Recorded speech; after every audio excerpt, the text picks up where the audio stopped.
Good early or late afternoon, everyone. T-Speaker 222 XRP Future Millionaire with the side bet on XLM and Future Digibet OG. So, Bitcoin's trying to stabilize. First off, let's hit that motherfucking like button and turn that bell notification to all, even though YouTube does a terrible job notifying my subscribers. And also, if you're new or returning, hit that subscribe button. We're getting close to 4,000 subscribers. We're 94 subscribers away. So if you haven't hit that subscribe button yet, hit that subscribe button out and help your pal Tom. One thing I wanted to discuss real quick, I get the same slack a lot. So let's discuss one thing real quick and then we'll move on.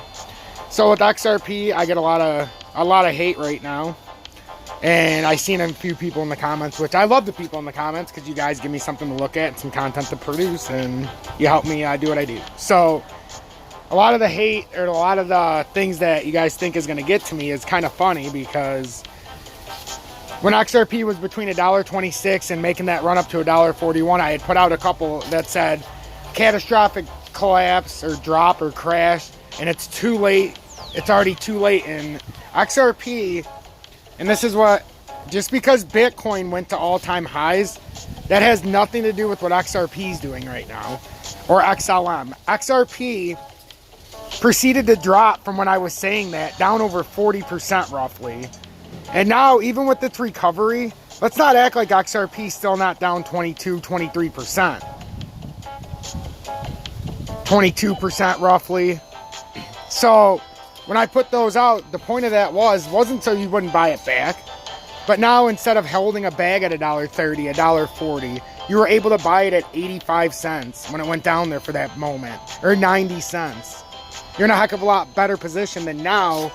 So if you would have bought it at $1.40 thinking it's going to the moon. So that's the point. Like, just because Bitcoin's at all-time highs, or was, let's not kid ourselves. XRP has come not even close to the season high. Better yet, the local high that we should have gotten back to no problem, which I still think we're going to. But that's the point of those warnings. I put the warnings out when I see fit.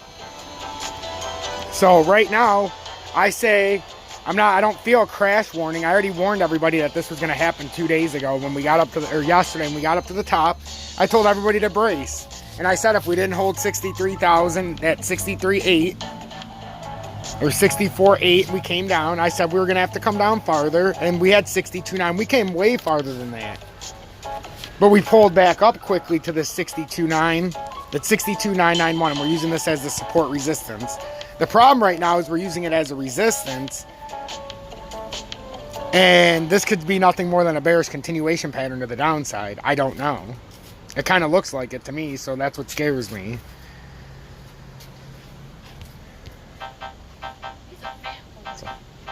But if it is a bearish continuation pattern, it's going to take a significant drop here. So when we look at this, we got to look at XRP, and we can measure the move, guys. But it looks different when you bring it into the 4 hours. So we're going to let this play out a little bit. But honestly, the more you look at this doesn't look great. If it holds up through here, it's fine, but it's got to pull up. XRP has to pull up. This can't be a continuation to the downside, because if it is, we're going back to $1.01. And then it's possible that my 93 cents actually ends up playing out that scenario if we pull down, because we're running out of steam.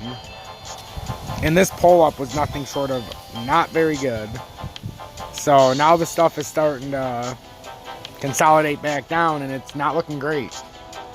You know, you start looking at some of this stuff, and it looks like we could be starting to head towards support if we can't hold this.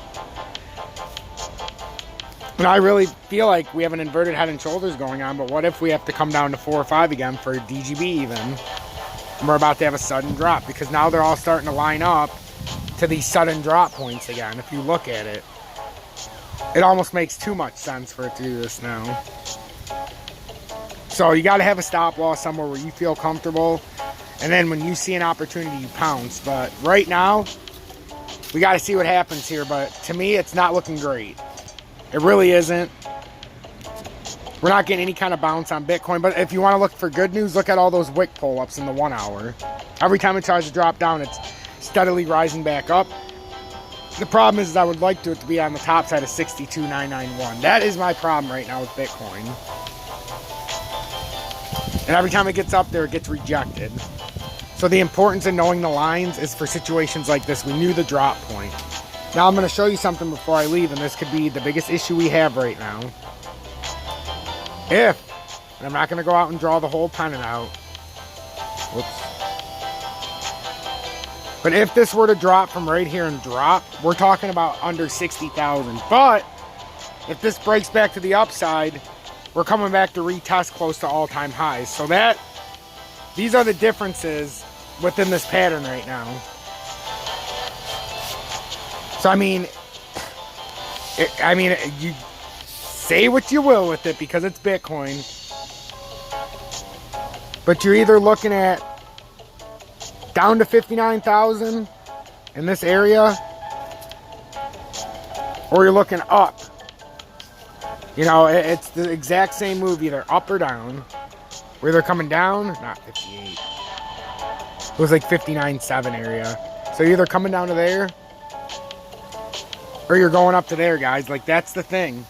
Is this a bearish continuation pattern to the downside? And if it is, you get this, and then you just drop off to the next support resistance line. Except I don't think that's where it's dropping. I think it would drop down to this one down here. Or the 59.6 or 50. I think it's dropping. I mean, it's starting to show that this could be a bearish continuation pattern to the downside. I mean, that's a bear pennant if I've ever seen one. So knowing what we know, you know, it's time to probably get out of this bitch. I'm going to release this. Don't let me influence you. I'm not a financial advisor. Should you take my advice? No motherfucking way you should. But what you should do is hit that like button.